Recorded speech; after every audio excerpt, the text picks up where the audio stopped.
Voy con el WhatsApp y lo digo un poquito más lento porque yo creo que hay muchas preguntas del auditorio, yo creo que hay muchas preguntas de estas épocas invernales, de las enfermedades pulmonares que se vienen, de que si la tos, que si la influenza, que si el COVID, qué es lo que está sucediendo y cómo tenemos que cuidarnos, no solamente por estas épocas. Hace unos días fue el Día Internacional del EPOC, esta enfermedad respiratoria, y pues yo creo que hay que poner mucha atención al cuidado de nuestra salud respiratoria, nuestros pulmones, etcétera.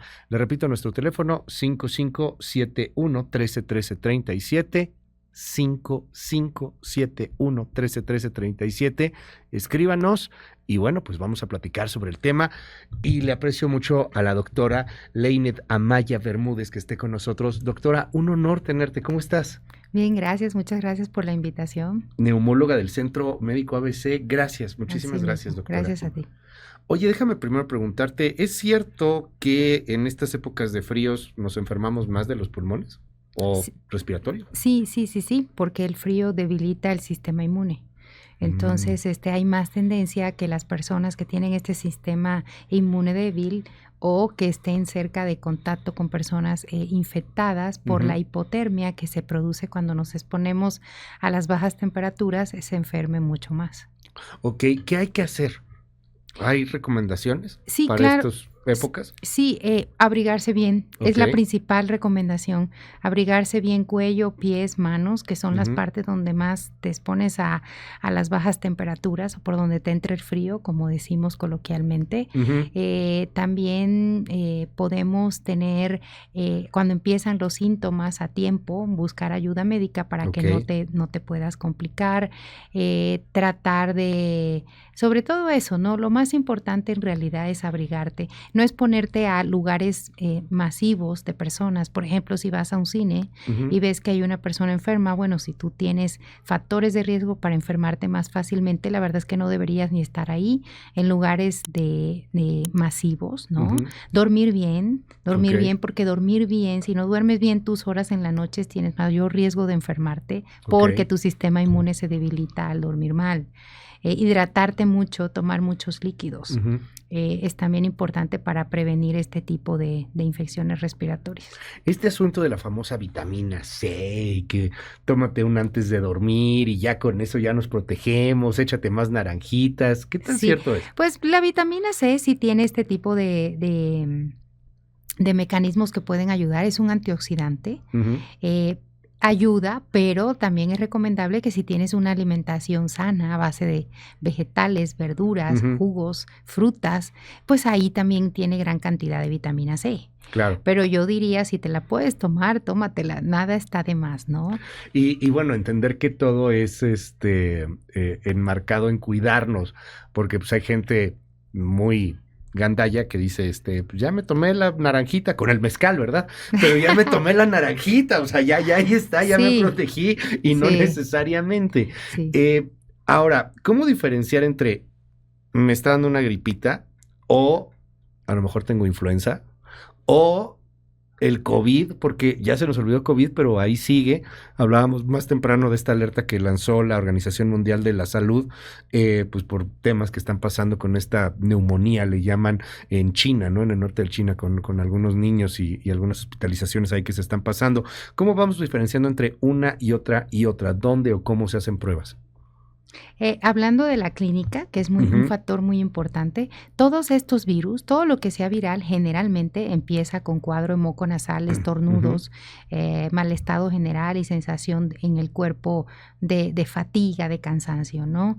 Pero, por ejemplo, para ya cuando hablamos de influenza o COVID, cuadros que tienen un efecto viral mayor, pues ahí se agrega fiebres, calofríos, muchas veces tos, dependiendo la fase en que esté el virus, ¿no? Y bueno, en cuanto a las pruebas, existen pruebas para hacer diagnóstico diferencial entre COVID, influenza e inclusive en el ABC, por ejemplo, tenemos paneles de neumonías completos, panel virales en donde te meten un hisopo igual que cuando tú tienes influenza o COVID, y tenemos una prueba de aproximadamente 15, 16, 18 virus en donde está incluido COVID e influenza.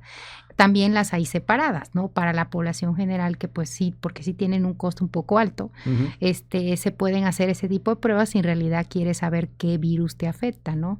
Pero como yo siempre lo digo, acá que es como algo para muy específico, ¿no? Porque en la mayoría de los casos importa saber qué virus es. Sí importa porque si hay complicaciones sabemos a qué nos estamos enfrentando. Ya. La única manera es se trata muy diferente la influenza al COVID y también diferente al rinovirus, por ejemplo, ya son los otros virus que existen. Entonces sí hay que hacer pruebas diagnósticas para, si te complicas, el doctor sabe a qué se está enfrentando y cómo te voy a tratar.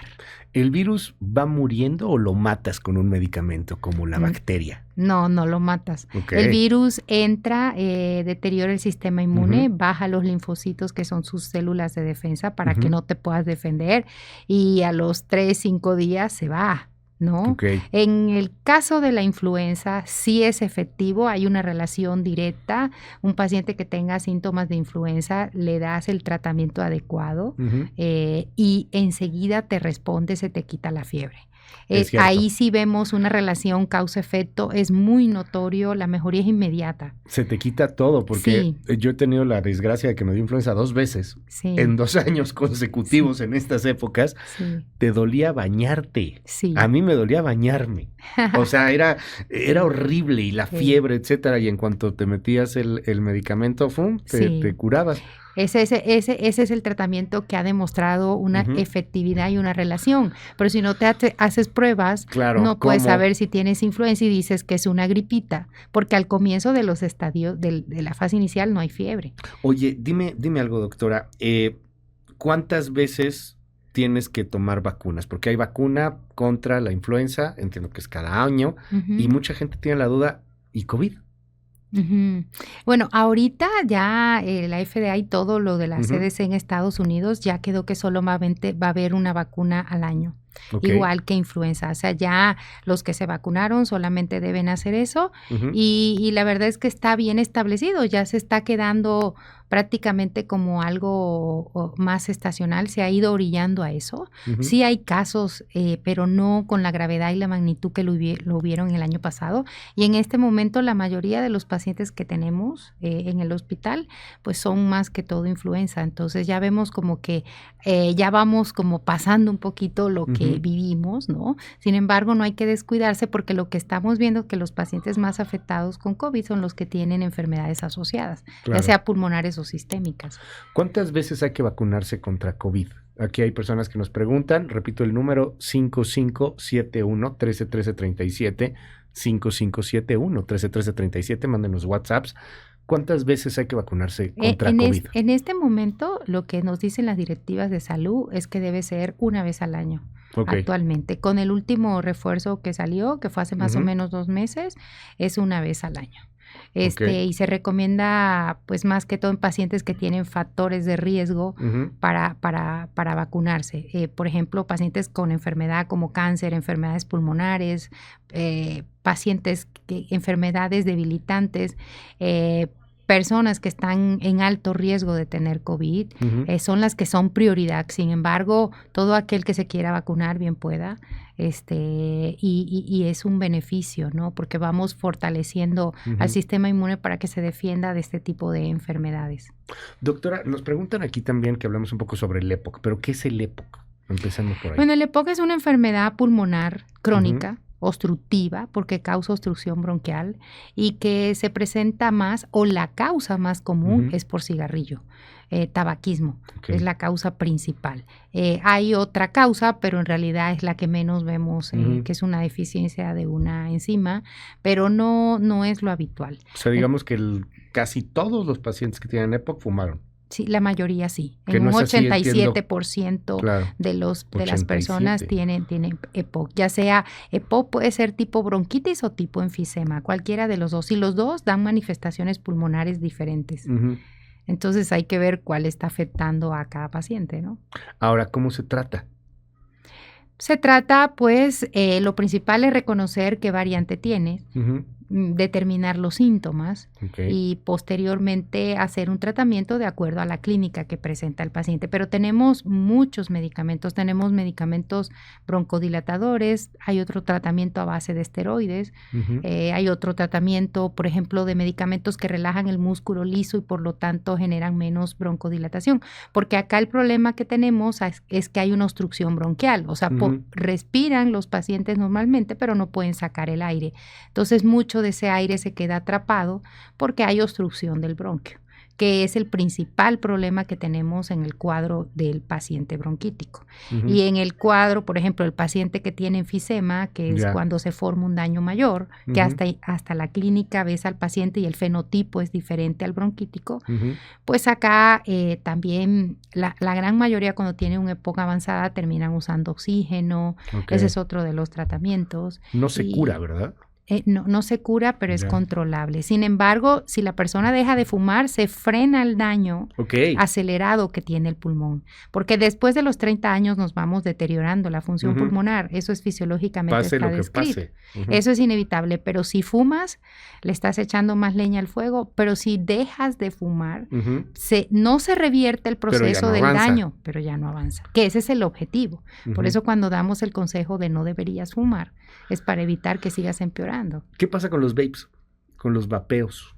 Los vapes tampoco ayudan. Está demostrado que todo lo que sea humo que le entra al pulmón puede generar EPOC. Los vapes, aunque no lo digan en los dispositivos, se han hecho estudios en los que dicen que no tienen nicotina y cuando se investiga sí tienen nicotina, una pequeña parte, pero sí tiene nicotina. Producen EPOC igual, sin embargo faltan estudios porque esto es algo más nuevo para documentar qué tan grave pueden ser, pero sí hay una relación también directa en que tampoco se recomienda vapes, inclusive muchos lo usaron en un tiempo para dejar de fumar, eso ya se prohibió y ahora actualmente decimos no humo, que no entre, que no sea tuyo, es más, no contaminación, o sea, no puedes vivir en Ciudad de México, a muchos, por la altura también. Ese punto es bien interesante, porque vivir en la Ciudad de México, tengo entendido, es como fumarte varios cigarrillos diarios, ¿no? Pues estás metiéndole muchas moléculas pesadas, ¿no? Todo lo que inhalas en el ambiente tiene material pesado, que todo eso se va a la vía aérea. ¿Qué hacemos? O sea, pues ya vivimos aquí, no nos vamos a ir. Nada, no podemos hacer nada. O sea, nada. Para la contaminación, solamente medidas de reciclaje, lo que hacemos para conservar el medio ambiente. Pero en lo personal, ¿qué puedes hacer para evitar la contaminación? Si vives en esta ciudad, nada, porque estamos aquí viviendo, ¿no? No hay una medida directa. Te podría decir, ponte el cubrebocas todo el tiempo, pero no es la idea que vivamos con el así, cubrebocas ni también. siquiera al aire libre, ¿no? O vivir en zonas menos contaminadas. Hay lugares más contaminados, supongo que centro, donde están fábricas, pero hay otras zonas de la ciudad que no son tan contaminadas. ¿Funciona salirte de la ciudad algunos días, aunque luego regresas? Pues ahí voy a aire fresco, pues, ¿no? Pues todo ayuda, es aire limpio que te entre unos días. Pero fíjate, cuando se hacen estudios de autopsia en personas que fallecen, se ven los pulmones con hollín. Aunque no haya fumado. Aunque la persona no fuera fumador. Por la contaminación, pero más en el fumador, por la nicotina y todos los químicos que tiene. Nos preguntan aquí en el WhatsApp, ¿es bueno para estas fechas inyectarse doloneurobión? ¿Por qué doloneurobión? No tengo ninguna respuesta a eso. No, desde el punto de vista neumológico no lo usamos. Creo que no viene al caso. Eso dependiendo más bien es para dolores y cosas así, no para enfermedades respiratorias. Nos dicen aquí una persona, me diagnosticaron hiperreactividad bronquial hace varios años, en el 2009. Siempre tengo un inhalador que uso solo cuando tenga crisis, pero ¿hay otros tratamientos? ¿Hay otra cura en algún momento? ¿Esto se cura? El término de hiperreactividad bronquial viene cuando una persona no es asmática y reacciona de manera anormal a un estímulo que tiene. Por ejemplo, un virus, una bacteria, generalmente más virus, depende, hay virus que pueden hacerlo. Y No necesariamente tiene que ser asmático para tener hiperreactividad bronquial. Por ejemplo, tal vez él cada vez que tiene una infección respiratoria tiene esa hiperreactividad, que es que se obstruyen los bronquios y entonces ocasiona el silbido como el asma que vemos. Respirar. Pero cuando repite muchas veces, yo creo que sí debe evaluarlo un neumólogo o neumóloga, porque entonces ya podría entrar en el criterio de si es asmático o no. Preguntan, ¿el Aderogil sirve? O bueno, este tipo de... Yo los recomiendo mucho, todo este tipo de que se consideran que ayudan al sistema inmune a fortalecerse. Por supuesto que sí, es mejor eso a nada. No tenemos estudios así claros y contundentes que digan que sí, pero todo sirve para fortalecer el sistema inmune. Me pregunta aquí una persona, no sé si esto exista, ¿hay una vacuna contra la neumonía? Sí. Hay una vacuna contra la neumonía. Hay una vacuna contra solo una bacteria de la neumonía, que es el neumococo. Porque la neumonía bacteriana es ocasionada por varias bacterias, muchas. Pero sí hay una vacuna que se pone cada 5 años, que se llama neumococo. ¿Y hay algún límite de ponértela, es cada 5 años, pero después de ciertas edades ya no? ¿O a partir de ciertas edades o para todos? De hecho, se pone desde edades pediátricas hasta edad adulto mayor. Sí se debe poner, sobre todo si son personas que se enferman mucho y tienes enfermedades pulmonares y de debilitamiento del sistema inmune. Doctora, quiero agradecerte mucho que estés aquí con nosotros. Se nos fue el tiempo como agua. Sí. Hay muchas dudas en el Centro Médico ABC. Bueno, pues te podemos contactar. Y de nueva cuenta, recomendaciones para estas fechas. Abrigarse bien. Toma mucha agua, no te expongas a multitudes si sabes que tienes enfermedades crónicas debilitantes. Si tienes gripa, sé solidario o síntomas de gripa. Enciérrate. Unos días, no pasa nada. Sé que no es por COVID, pero protege a tus seres queridos y también a los demás. Entonces, esas son mis mejores recomendaciones. Y no fumes si sabes que te está haciendo daño, o no tengas cigarrillos de segunda mano, que es el de las discotecas, los bares, el pasivo y todo eso, ¿no? Yo creo que con eso sirve para que las personas se den cuenta de que pues sí debemos ser solidarios, que ese es el punto aquí principal, ¿no? Doctora Leineth Amaya Bermúdez, mil gracias, doctora, por estar con nosotros. No, gracias a ti y espero que tu audiencia esté complacida con la información que hemos dado. Gracias. Gracias a ti. Un honor. Gracias. La neumóloga del Centro Médico ABC.